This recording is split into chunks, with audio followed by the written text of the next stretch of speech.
کسی نہ کسی ایک تہمت کے ذریعے سے۔ البتہ اس جانب توجہ رہے کہ جہاں جہاں لوگ مذہب اہل بیت میں داخل ہو رہے ہیں وہ انہی تہمتوں کی وجہ سے داخل ہو رہے ہیں، کیونکہ جب انہیں پتہ چلتا ہے کہ تہمتیں جھوٹی ہیں تو وہ بڑی شدت سے تحقیق کرتے ہیں اور مذہب حق اہل بیت میں داخل ہو جاتے ہیں۔ تہمتوں میں سے ایک تہمت کہ جو عام طور پر شیعوں پہ لگائی جاتی ہے، اور اس تہمت کو لگا کر لاکھوں کی تعداد میں شیعوں کو ان چند صدیوں میں قتل کیا گیا، اور وہ تہمت ہے کہ جی شیعوں کا قرآن تحریف شدہ ہے۔ اب یہ تہمت لگاتے ہیں، اور یہ ساتھ میں کہ اسے بکری کھا گئی، اور یہ کہ 40 بارے تھے۔ اس کے علاوہ بہت ساری تہمتیں جنہیں تدریجاً ہم ڈسکس کریں گے کہ یہ تہمتیں کہاں ہیں اور کہاں سے آئیں۔ اب اتنا ہم عرض کرتے چلیں کہ ایسی کوئی روایت ہمارے یہاں نہیں ہے، یہ روایت در حقیقت حضرت عائشہ سے نقل ہوئی سنن ابن ماجہ میں۔ اب میڈیا کا جو گیم ہوتا ہے آج بھی کہ ایک بڑے واقعے کو چھپانے کے لیے کوئی دوسرا واقعہ کر دیتے ہیں، یا یہ کہ کسی اور کی جانب اس واقعے کو منسوب کر دیتے ہیں۔ اسی میڈیا کے کمال کے گیم کو کھیلا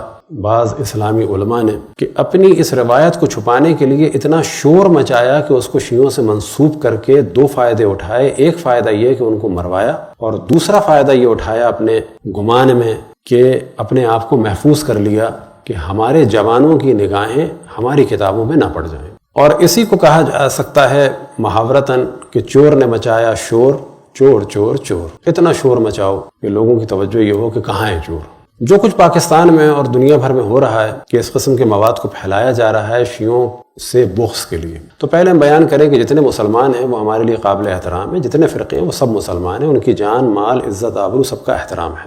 اور دوسری جانب ہمارے علماء اور مراجع الزام کا واضح حکم ہے کہ کسی کے مقدسات کی توہین نہ کرو، لیکن اس جانب توجہ رہے کہ توہین نہ کرنا الگ چیز ہے، ان کو مقدس ماننا الگ چیز ہے۔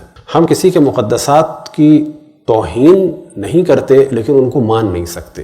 مثال کے طور پر یہ ہمارے علماء کا فتویٰ اب سے نہیں بہت پہلے سے ہے کہ انڈیا میں اگر گائے ذبح کرنے سے مسلمانوں کو خطرہ ہے، اور گائے کا ذبح کرنا یا اس کی توہین مسلمانوں کی جان جانے کا سبب بنتی ہے، تو یہ کام نہ کرو۔ بس انڈیا میں ہم گائے ذبح نہیں کریں گے کیونکہ وہاں وہ ہندوؤں کی دل آزاری کا سبب ہے اور توہین کا سبب ہے، لیکن اس کے معنی یہ نہیں ہے کہ اگر وہ ہمیں پیشاب پلائیں گائے کا تو ہم پیشاب پی لیں اور کہیں کہ جی یہ ہماری ماں ہے۔ ہم کسی کو ماں نہیں مانیں گے، ہم زیادہ سے زیادہ خاموش رہ سکتے ہیں، لیکن اگر اس کو ہم پر مسلط کریں گے تو ہم واضح بتائیں گے کون کیا ہے۔ شیعہ ہمیشہ جب بھی ڈسکس کرتے ہیں تاریخ کو تو وہ دیگر مذاہب اسلامی کی کتابوں سے ڈسکس کرتے ہیں، اور گیم یہ کیا گیا کہ ان کی مخالفت کے لیے کبھی یہ نہیں کہا گیا کہ انہوں نے ہمارے یہاں سے نقل کیا، شور یہ مچایا گیا کہ یہ توہین کر رہے ہیں انہیں قتل کرو، اور اس کے بعد اس پیراگراف کو دکھا دیا گیا۔ یہی سب کچھ اس وقت کیا جا رہا ہے پاکستان میں بڑے شور سے، توہین صحابہ اور توہین امہات المومنین کے نام سے۔ اور اس وقت ایک جوان کو پھانسی کی سزا دی ہے جس کا نام ہے تیمور رضا۔ اس نے کیا کہا کیا نہیں کہا، لیکن اتنا ہم کہہ سکتے ہیں اس نے جو بھی کچھ کہا ہوگا اس کی اصل اور اساس صحیح ستہ میں اور باقی کتب اہل سنت میں مل جائے گی۔ جو کچھ کہا ہوگا یہ ہم چیلنج کرتے ہیں، اس نے جو کہا ہوگا وہ مل جائے گا۔ کہاں پر؟ عیناً اگر نہ ملے تو اس کا مفہوم یا اس کا نتیجہ مل جائے گا کتب اہل سنت میں۔ یہ گفتگو ہم دل آزاری کے لیے نہیں کر رہے، وہ ہمارے بھائی ہیں اہل سنت، ان کے جتنے فرقے ہیں، اسی طرح جتنے مسلمان ہیں ہم ان کا احترام کرتے ہیں، لیکن اس کے معنی یہ نہیں ہے کہ ہم صدیوں سے قتل کیے جا رہے ہیں، ابھی بھی قتل کیے جاتے رہیں تہمتوں کے اور الزاموں کی وجہ سے۔ اب نیا زمانہ ہے، ہمیں بتانا ہوگا کہ کون کیا ہے اور آپ خود کیا عقیدہ رکھتے ہیں۔ پھر ہم عرض کریں اور لاکھ دفعہ معافی کے طالب ہیں تمام اپنے مسلمان مکاتب فکر اور بہن بھائیوں سے کہ یہ مجبوراً بیان کر رہے ہیں اور آپ کو آشنا کرنا چاہ رہے ہیں کہ کس طرح سے ہمارے ساتھ صدیوں ظلم ہوا، کس طرح سے داستانیں بنائی گئیں۔ کبھی یہ کہ بچوں کو کاٹتے ہیں، تھوک کے پلاتے ہیں، مردے کے جسم میں جو ہے نیچے سے ایک بانس یا ڈنڈا یا گرز داخل کرتے ہیں، کبھی یہ کہ جی یہ گناہ کرتے ہیں، وہ گناہ کرتے ہیں۔ لیکن پھر میں عرض کروں کہ جہاں جہاں اہل بیت کے ماننے والوں کی شیعوں کی تعداد بڑھ رہی ہے، وہ ان گناہوں کی تہمتوں کو جب انہوں نے ہم میں نہیں پایا تو تدریجاً بڑھ رہے ہیں۔ ہم اس بات کو واضح کرتے ہیں کہ تمام مسلمانوں کی جان مال عزت آبرو کا احترام ہے، کسی کو نقصان پہنچانا حرام ہے، ان سے منسوب کسی چیز کو نقصان پہنچانا، چاہے وہ مسجد ہو، چاہے وہ قبر ہو، چاہے وہ کوئی خانقاہ ہو، چاہے کوئی عمارت ہو، اس کو حرام ہے۔ کسی کی بھی گاڑی کو، کسی کی بھی کسی چیز کو نقصان پہنچانا حرام ہے، چاہے وہ مسلمان کی ہو، چاہے وہ نان مسلم کی ہو۔ اور پھر میں معافی کا طالب ہوں خصوصاً اپنے اہل سنت بھائیوں سے کہ یہ انتہائی مجبوری کے عالم میں قدم اٹھایا ہے کہ بتایا جائے کہ ہمیں کیا کہا جا رہا ہے، اور اگر ہم یہ کہتے ہیں تو کہاں سے کہتے ہیں، اور کچھ چیزیں تو ہم نے کبھی کہی نہیں ہیں، وہ ہم سے کیوں منسوخ کی جاتی ہیں۔ وجہ یہ ہے کہ ہم ہمیشہ مغلوب رہے، ہزاروں لاکھوں کی تعداد میں ہمیں قتل کیا گیا، کبھی کہیں کبھی کہیں۔ اس موضوع کو ہم الگ ڈسکس کریں گے کبھی توہین رسالت کا موضوع تو کبھی توہین صحابہ کا موضوع، کبھی امہات المومنین کا موضوع، کبھی توہین امہات المومنین کا موضوع، کبھی تحریف قرآن کا موضوع۔ ان سارے موضوعات کو انشاءاللہ اگر موقع ملا تو ڈسکس کریں گے اور بتائیں گے کہ تحریف قرآن کہاں ہے، توہین انبیاء کہاں ہے، توہین امہات المومنین کہاں ہے، توہین صحابہ کہاں ہے، کیسی زندگیاں تھیں اس زمانے میں لوگوں کی، کتنی محبتیں تھیں اصحاب میں، کتنی محبتیں تھیں اصحاب اور اہل بیت میں، کتنی جنگیں ہوئیں اہل بیت سے۔ ان ساری چیزوں کو ڈسکس کرنا ضروری ہے، کیونکہ اب خاموشی بنتی جا رہی ہے بزدلی۔ لیکن ہاں، ہم احترام کے دائرے میں کریں گے، اور جو کچھ کریں گے وہ دیگر مذاہب اسلامی کی اہم ترین کتابوں سے کریں گے۔ اور یہ بھی بتا دیں کہ ہمیں کوئی جواب نہیں چاہیے، کوئی ہم بعد میں مناظرہ نہیں کرنا چاہتے اس موضوع سے ریلیٹڈ کہ جو ہم کریں گے، نہ ہم کسی کو کافر کہہ رہے ہیں، نہ کسی کو دین سے خارج کہہ رہے ہیں۔ ہم صرف یہ بتا رہے ہیں کہ یہ آپ کیا موجود ہے۔ ہم یہ بھی ڈسکس کرنا نہیں چاہتے کہ وہ حدیثیں صحیح ہیں یا غلط ہیں، لیکن زیادہ کوئی ہوگی بات تو اس کو بھی ڈسکس کر لیں گے۔ لیکن فی الحال یہ بتانا چاہ رہے ہیں کہ یہ آپ چھاپتے ہیں انگلش میں، اردو میں، دنیا بھر کی زبانوں میں، آپ ان کتابوں کو صحیح ترین کتاب کہتے ہیں، آپ کی وجہ سے یہ دنیا میں جاتی ہیں، آپ کی وجہ سے دنیا میں اسلام بدنام ہو رہا ہے۔ آپ یہ سمجھتے ہیں کہ عربی صرف آپ جانتے ہیں، یہ عرب دنیا کے جو عیسائی ہیں، خصوصاً مصر کے عیسائی، قبطی عیسائی، یہ عربی نہیں جانتے۔ ان کے ٹی وی چینلز پہ جائیں، رسول اللہ صلی اللہ علیہ وسلم کی جو توہین ہے وہ صحاح ستہ سے وہ ثابت کرتے ہیں، وہ اس سے ڈسکس کرتے ہیں۔ آپ کے حوالے دکھاتے ہیں کہ جو اس میں لکھا ہے وہ قرآن کے بات ہے اور صحیح ہے۔ مثال کے طور پہ صحاح ستہ میں سے اہم ترین کتاب بخاری میں خودکشی کرنے کی نسبت دی گئی ہے اشرف الانبیاء کو، کہ انہوں نے کئی دفعہ کوشش کی، معاذ اللہ معاذ اللہ معاذ اللہ۔ یہ بخاری کا عقیدہ ہے۔ اب اگر کوئی اس کو کہے عیسائی تو آپ اسے قتل کریں گے، آپ نہیں سوچیں گے اس نے کہاں سے کہا۔ تو جو کچھ پاکستان میں عیسائیوں کے ساتھ ہو رہا ہے، سنیوں کے ساتھ ہو رہا ہے، کہ کبھی کسی کو قتل کیا جائے، مشعل خان کو قتل کر دیا، شیعوں کو تو قتل کیا ہی جا رہا ہے۔ تو اب ضروری ہو گیا ہے کہ ہم ڈسکس کریں، اور یہ ہم مولوی ملاؤں سے ڈسکس نہیں کر رہے، وہ نہ سمجھیں گے نہ سمجھنے والے ہیں، وہ بحثیں نکالیں گے یہ حدیث صحیح ہے یا ضعیف ہے، ہم اس میں پڑھ ہی نہیں رہے، گو کہ جو روایت بیان کرنے جا رہے ہیں وہ حسن ہے، اور حسن کو تمام علماء علم الحدیث کہتے ہیں کہ یہ صحیح جیسی ہے، اور صحیح حدیث کے بارے میں واضح کہتے ہیں جو اس کا انکار کرے وہ کفر ہے۔ ہم یہ ڈسکس ہی نہیں کرنا چاہتے، ہم تو یہ بتا رہے ہیں یہ آپ کیا موجود ہے۔ اب اگر ایک سنی نوجوان اس کو نقل کرے تو آپ اسے کیوں ماریں گے؟ ایک عیسائی اگر نقل کرے تو آپ اسے کیوں ماریں گے؟ ایک شیعہ اگر آپ کو بتائے کہ آپ ایسا عقیدہ رکھتے ہیں تو آپ اسے کیوں ماریں گے؟ آپ ان کتابوں کو صحیح کہنا چھوڑیں اگر آپ پریشان ہیں، آپ ان کتابوں کو اردو میں ترجمہ کرنا چھوڑیں، آپ ان کتابوں کو انگلش میں انٹرنیٹ سے ہٹائیں۔ جتنے کیری کیچر ہیں وہ ہم دکھا نہیں سکتے، لیکن آپ جا کے دیکھیں جتنے کیری کیچر ہیں اور جتنے کارٹون ہیں ان کی بنیاد صحاح ستہ ہے۔ بائبل کالجز میں جائیں، ہم بعض کا نام نہیں لیتے، خود ہم نے وہاں پر جا کے ان موضوعات کو دیکھا اور ڈسکس کیا کہ وہاں پر عربی اگر کچھ جانتے ہیں تو وہ نکال رہے ہیں اشرف الانبیاء کی توہین صحاح ستہ سے، انگلش اگر جانتے ہیں تو وہ آپ کی انٹرنیٹ سے اور مختلف جو کتابیں آپ نے ترجمہ کی ہیں وہاں سے نکال رہے ہیں۔ اب اگر اس کا ایک نسخہ پاکستان میں نکل آئے تو آپ شہر کو آگ لگا دیں گے، عیسائیوں کو مار دیں گے، آپ یہ سوال نہیں کریں گے کہ ان کو یہ کھلونا کس نے دیا، انہیں یہ روایت کس نے دی۔ تو یہ پرانے زمانے کی باتیں تھیں، بڑا کر لیا، مار لیا، پیٹ لیا، جلا لیا، کافر قرار دے دیا، مرتد قرار دے دیا۔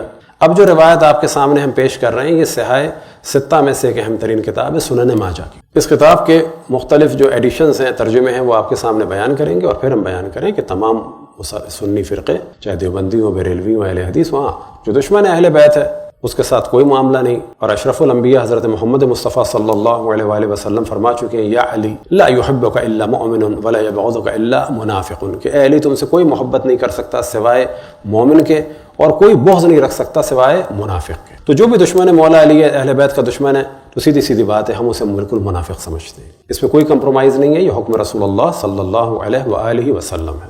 یہ حدیث، اور اس کو پڑھنے سے پہلے پھر میں معذرت کا طالب ہوں تمام مسلمان فرقوں سے، اور یہ میری گفتگو مولوی ملاؤں سے، دینی مدرسے کے طالب علموں سے نہیں ہے، ان کے ذہن بند ہو چکے ہیں، ان کی برین واشنگ ہو چکی ہے، وہ صرف قتل کرنا جانتے ہیں۔ یہ میری گفتگو ہو رہی ہے ایکٹیوسٹ سے، یہ میری گفتگو ہے پڑھے لکھے نوجوان لڑکی اور لڑکوں سے، یہ میری گفتگو ہے اینکر پرسن سے، یہ میری گفتگو ہے ایک مظلوم کے عنوان سے کہ جو فریاد کر رہا ہے کہ بھائی آپ اپنے موضوعات کو ہم پر ڈال کے ہمیں کیوں قتل کرتے ہیں؟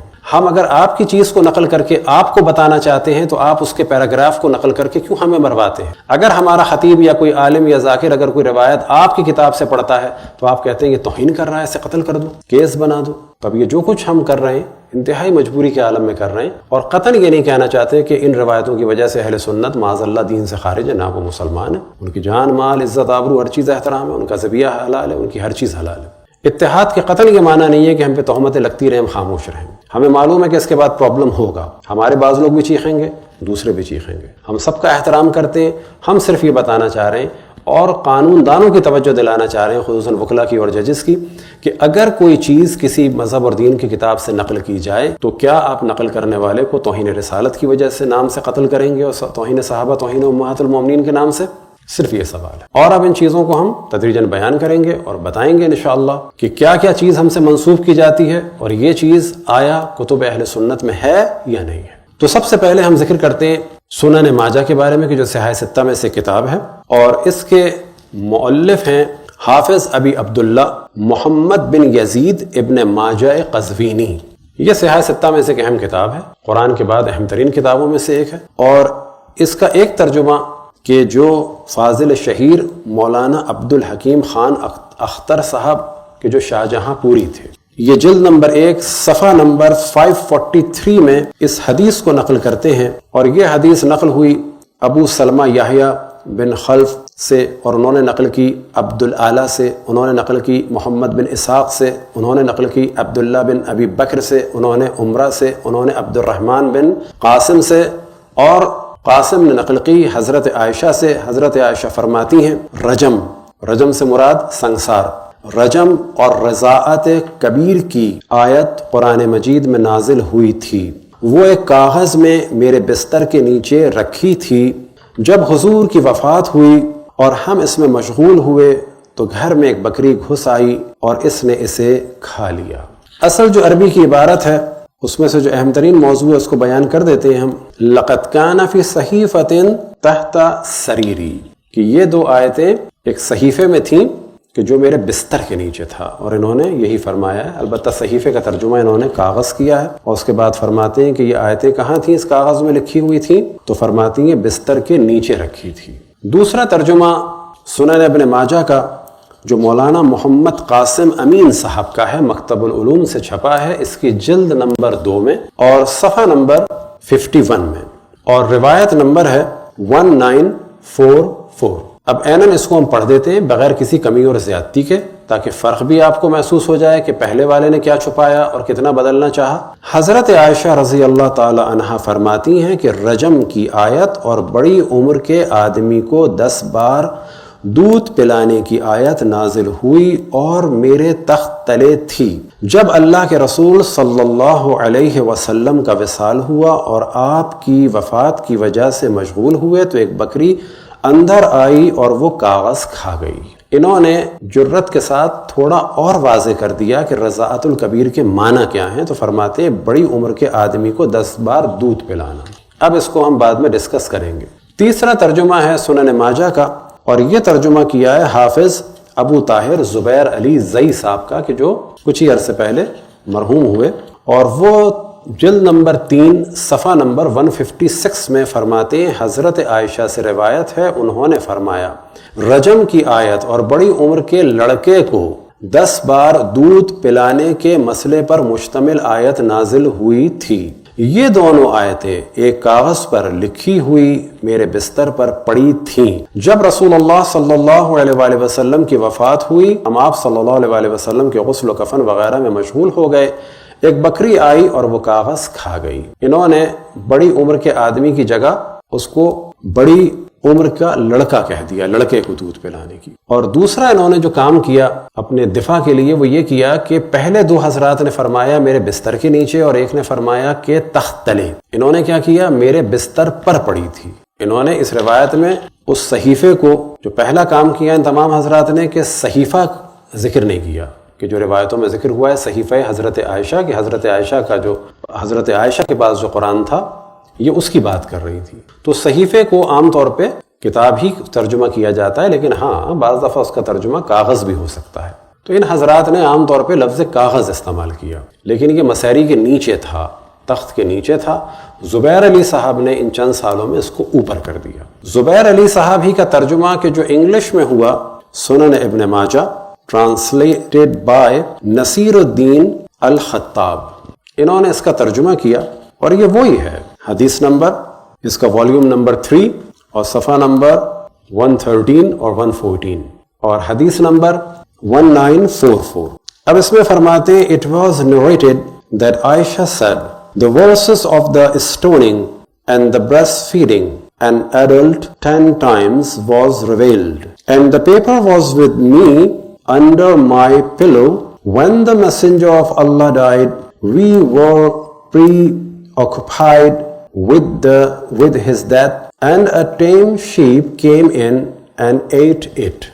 زبیر علی زئی صاحب کا یہ ترجمہ ہے. انہوں نے اس صحیفے کو بستر کے نیچے سے نکال کر اوپر کر دیا، اور کینیڈا میں نصیر الدین خطاب صاحب نے بستر کے بجائے اس کو پلو کر دیا کہ وہ میرے تکیے کے نیچے تھی، انڈر مائی پلو. اسے کہتے ہیں تحریف. اور پھر زبیر علی صاحب کہتے ہیں کہ یہ روایت حسن ہے. اب یہاں پہ واضح ہو جاتا ہے کہ اس کو تدریجاً بیان کریں کہ یہ کیس کیا تھا. اب ساتھ میں ہم اس کو یہ بھی بیان کر دیں کہ جو 5واں حوالہ ہے، اور یہ اس وقت کے مشہور محدث جناب ناصر الدین البانی صاحب کا ہے، جو البانیہ کے تھے اور سلفی اور وہابی نظریات کے حامل تھے، اور کافی انہوں نے علمی کام کیا، اور ان کی مختلف کتابیں ہیں، اور ان میں سے ایک ہے یہی سنن ماجہ کی تخریج کی ہے، اور روایتوں کو بڑی تفصیل سے ڈسکس کیا ہے. وہ بھی اس روایت کے بارے میں فرماتے ہیں حسن، یہ روایت حسن ہے. اور حسن روایت کے بارے میں ہم عرض کر چکے کہ اس کے بارے میں جو علماء علم حدیث بزرگان اہل سنت ہیں وہ فرماتے ہیں وَهُوَ فِي الْاحْتِجَاجِ بِهِ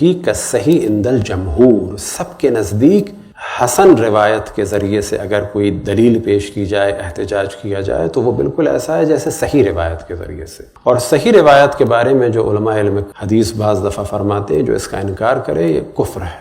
بس یہ روایت صحیح جیسی ہے، اس کا انکار آپ کے حساب سے کفر ہے. اب اس روایت کے بارے میں توجہ دلائیں کہ جو سنن ابن ماجہ میں نقل ہوئی کہ یہ سلسلہ کیا تھا.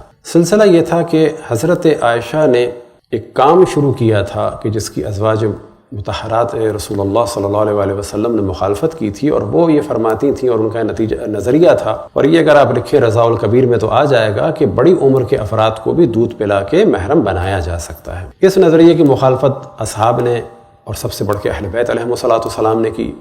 امہات المومنین نے سب سے بڑھ کے حضرت ام سلمہ صلوات اللہ وسلامہ علیہا نے فرمائی. اور جب حضرت عائشہ سے پوچھا گیا کہ یہ آپ کیسے اس کام کو اجازت دیتی ہیں کہ ایسا کیا جائے، اور لوگوں کو کہتی ہیں ایسا صحیح ہے، اور اسے ابھی ہم بڑا مختصر بیان کر رہے ہیں، طویل موضوع ہے، تو آپ نے فرمایا کہ یہ قرآن میں تھا. کہا کہاں ہے وہ قرآن؟ کہا کہ وہ میرے بستر کے نیچے تھا جب رسول اللہ صلی اللہ علیہ وسلم کی وفات ہوئی، تو بقول حضرت عائشہ کے کہ وہ بکری کھا گئی. اب یہاں پر دیکھنا یہ ہے کہ یہ بستر کے نیچے تھا قرآن، تو پہلے تو وہ نیچے ہی رہا. زبیر علی سعید صاحب کے زمانے میں یہ بستر کے اوپر آیا، اور جب یہ انگلش پہ ترجمہ ہوا، نصیر الدین خطاب صاحب نے ترجمہ کیا کینیڈا میں، تو اس کو کر دیا انڈر مائی پلو. اور کوئی بھی دنیا میں آدمی جو ہے وہ بستر کا ترجمہ پلو نہیں کرتا. لیکن یہاں پتہ چلتا ہے کہ کس طرح سے تحریف ہوتی ہے، کس طرح سے اپنے آپ کو بچایا جاتا ہے. اب اتنی بات واضح ہوئی کہ اس حسن روایت سے بالکل واضح ہوا کہ حضرت عائشہ جس کام کو جائز قرار دیتی تھیں، ایک تو سنسار کرنے کے بارے میں، البتہ وہ تو جائز ہے لیکن قرآن میں نہیں ہے، وہ فرماتی تھی قرآن میں تھا، اور ایک بڑی عمر کے افراد کو 10 دفعہ دودھ پلا کے محرم بنانے کے بارے میں. تو دلیل کیا لائیں؟ قرآن میں ہے. اس کا مطلب یہ آیت منسوخ نہیں ہوئی، لیکن اب قرآن میں نہیں ہے. اب یہ کہنا کہ یہ منصوب الکتابت ہو گئی جو بعض دفعہ کہا جاتا ہے، ایسا نہیں ہے. منصوب الکتابت جو ہے وہ بکری نہیں کرے گی، وہ فرماتی ہے بکری کھا گئی، اس کا حکم موجود ہے. اب ہماری گزارش ہے، اور کوئی ہم کسی کو تنگ کرنا یا چھیڑنا نہیں چاہتے، جب انسان یہاں تک ڈوب جائے تو کیا کرے؟ جب ہمیں صدیوں سے قتل کیا جا رہا ہے، تو اب آپ بتائیں ہمارے اہل سنت بھائی بہن پڑھے لکھے افراد کہ اس کو اگر ہم ڈسکس کر رہے ہیں تو کیا توہین ہے یہ؟ کیا آپ ہمارا ساتھ نہیں دیں گے ایکٹیوسٹ؟ کیا ٹی وی اینکر ہمارا ساتھ نہیں دیں گے؟ کیا پڑھے لکھے نوجوان لڑکے ہمارا ساتھ نہیں دیں گے؟ یہ حوالے ہم نے دیے، انٹرنیٹ پہ موجود ہیں. اسے جب ہم فیس بک میں اس کی پوری فولڈر بنا کے جو ہے رکھیں گے تاکہ آپ اسے دیکھ سکیں. یہ 4 5 حوالے ہم نے دیے ہی اسی لیے ہیں، کل کو پھر ایک نیا فتنہ نہ ہو جائے کہ یہ توہین کر دی، یہ اس کے قائل ہیں، یہ اس کے قائل ہیں. اب آپ تصور کریں کہ سالوں ہمیں قتل کیا گیا ایک ایسی روایت کی آڑ میں کہ جو ہمارے یہاں نہیں تھی، اپنے یہاں تھی. اس کو چھپانے کے لیے ہمیں اس طرح سے جو ہے قتل کیا گیا. بعض اور موضوعات ہیں جو مجبوراً اب بیان کرنے ہیں ہمیں، اس اعلان کے ساتھ کہ تمام مسلمان فرقے مسلمان ہیں، ان کا احترام ضروری ہے، ان کے ساتھ محبت کے ساتھ پیش آیا جائے. حتیٰ ہم اس بات کو کہتے ہیں کہ اگر کوئی ایسی تنظیم کہ جس طرح سپہ صحابہ اور لشکر جھنگوی وغیرہ، ان میں سے اگر کوئی ہم میں سے 1000 آدمی بھی قتل کر دے تو یاد رکھیں کہ ہم لوگ رسول اللہ صلی اللہ علیہ وسلم کے ماننے والے ہیں، مولا امیر المؤمنین کے اور اہل بیت کے ماننے والے ہیں. یہ نصیحت ہے ہماری تمام مومنین سے کہ اس کے گھر والوں سے کوئی انتقام نہ لیں. اس کی بہن کی عزت ہماری بہن کی عزت کی طرح ہے، اس کی ماں کی عزت ہماری ماں کی عزت کی طرح ہے۔ ہم ان میں سے نہیں ہیں کہ جو ایک کا انتقام دوسرے سے لیں، ہم ان میں سے نہیں ہیں کہ اپنا عیب دوسرے پہ ڈالیں، لیکن ہاں اب وقت آ چکا ہے کہ محبت کے ساتھ دیگر مذاہب کو آشنا کیا جائے کہ ہم پر کیا ظلم ہوا، کیسی داستانیں بنائی گئیں، کیا ہماری کتابوں میں ہے، کیا دوسری کتابوں میں ہے۔ اور یہ ہم بالکل واضح کہہ رہے ہیں، نہ ہم مناظرے کے موڈ میں ہیں، نہ ہم اس کا جواب دیں گے، نہ جواب سنیں گے، نہ ہم کسی کو کافر کہہ رہے ہیں، سب مسلمان ہیں۔ ہم صرف یہ بتا رہے ہیں کہ یہ آپ کے یہاں موجود ہے۔ حتیٰ اگر کوئی نیا اسکالر آ کے اس کو ضعیف بھی کہہ دے تو آپ نے ضعیف کہہ دیا، لیکن ہے آپ کے یہاں۔ اور ہمارا سوال صرف اتنا ہے عدلیہ سے، وکیلوں سے، ججز سے، وزراء سے، قانون سار اسمبلی سے، کہ اگر یہ چیزیں آپ کے یہاں موجود ہیں، اگر اسے کوئی لکھ دے کہیں پر تو کیا آپ اسے قتل کریں گے؟ اس پہ سوچیں اور یاد رکھیں کہ آج آپ قتل کر سکتے ہیں، لیکن اب یہ ساری چیزیں پبلک میں آ چکی ہیں۔ آپ قتل کر سکتے ہیں، لیکن اس کے بعد یاد رکھیں کہ خود آپ کے نوجوان مذہب پہ باقی نہیں رہیں گے، وہ کبھی نہ کبھی حق کی آواز اٹھائیں گے اور کہیں گے کہ یہ سب کچھ تھا ہمارے یہاں اور تم اتنا شور کرتے رہے۔ اور پھر ہم آگاہ کریں کہ یورپ امریکہ میں عرب کرسچنز اور جو آپ کے انگلش کے ورژنز ہیں ان کو دیکھا جا رہا ہے، کام ہو رہا ہے۔ اور اتنی بات ہم واضح کہیں کہ ممکن ہے کسی کو ناگوار گزرے، اور لاکھ بار اس بات کا ہم اقرار کرتے ہیں کہ توہین رسالت کا قانون صحیح ہے، رہنا چاہیے، لیکن اس کو مس یوز نہیں کرنا چاہیے۔ اور دوسری چیز یہ کہ یہ یاد رکھیں کہ کوئی کیریکیچر بنانے والا، کوئی کارٹونسٹ اتنی توہین نہیں کرتا کہ جتنی توہین اشرف الانبیاء کی صلی اللہ علیہ وآلہ وسلم کی صحائے ستہ میں ہے۔ بائبل میں اور انبیاء کی توہین ہے، قطعاً ہے، لیکن آپ کو تعجب ہوگا وہ ساری توہینیں جو بائبل میں انبیاء کی ہیں 90% جو ہیں وہ صحائے ستہ میں ہیں۔ انبیاء کے بارے میں جو توہین تھی، ہم بائبل کا دفاع نہیں کر رہے، لیکن بائبل میں رسول اللہ کی توہین نہیں ہے۔ توہین رسالت کی اگر کوئی اہم ترین کتابیں ہیں تو وہ صحائے ستہ ہیں۔ دیکھیں، پڑھیں اور سوچیں کہ ان کو چھاپنا ہے یا نہیں چھاپنا ہے، ان کے ساتھ صحیح لگانا ہے یا نہیں لگانا ہے، یا یہ کہ اقرار کریں کہ یہ چیزیں تھیں، کچھ غلط ہیں اور ہم سارے مسلمانوں کا احترام کرتے ہیں۔ یہ سب اعلان کرنا ہوگا علماء کو، ہم بھی اس کا اعلان کرتے ہیں۔ جیے اور جینے دو کی پالیسی پہ چلیں۔ لکم دینکم ولی دین، تمام دیگر ادیان و مذاہب کا ہندو ہوں عیسائی ہوں ہم احترام کریں، ڈسکشن کریں۔ قتل عام کا کلچر قطعاً مناسب نہیں۔ دعائے خداوند تبارک و تعالیٰ سے کہ تمام مسلمانوں کو وحدت اور اتحاد اور محبت کے ساتھ ساتھ رہنے کی توفیق عطا فرمائے، اور تمام مسلمانوں کو سیرت رسول اللہ صلی اللہ علیہ وآلہ وسلم کے ساتھ، تمام نان مسلمز کے ساتھ صحیح طریقے سے رہنے کی توفیق عطا فرمائے۔ رحمت رسول اللہ صلی اللہ علیہ وآلہ وسلم کا جلوہ جھلکنا چاہیے مسلمانوں کے افعال اور کردار کے ذریعے سے، نہ کہ خون و خرابہ اور دہشت گردی اور قتل عام کا سلسلہ۔ اور دیگر موضوعات کو تدریجاً آپ کے سامنے بیان کریں گے۔ انہیں بیان کرنے سے پہلے اور اس کو بیان کرنے کے بعد ہزاروں دفعہ آپ تمام مسلمانوں سے معذرت کے ہم طالب ہیں، دیگر مسلمان فرقوں سے کہ جو شیعوں کے علاوہ ہیں، کہ اگر آپ کی دل آزاری ہوئی تو ہم ہاتھ جوڑ کے آپ سے معافی مانگتے ہیں، لیکن ان چیزوں کو ہم اذیت کے لیے، دل آزاری کے لیے نہیں، بلکہ اپنے دفاع کے لیے مجبوراً آخر میں بیان کر رہے ہیں۔ وصلی اللہ علی محمد وآلہ الطاہرین۔ علی علی حق ہے، علی حق ہے، علی حق ہے، علی علی جدھر حق ہے ادھر مولا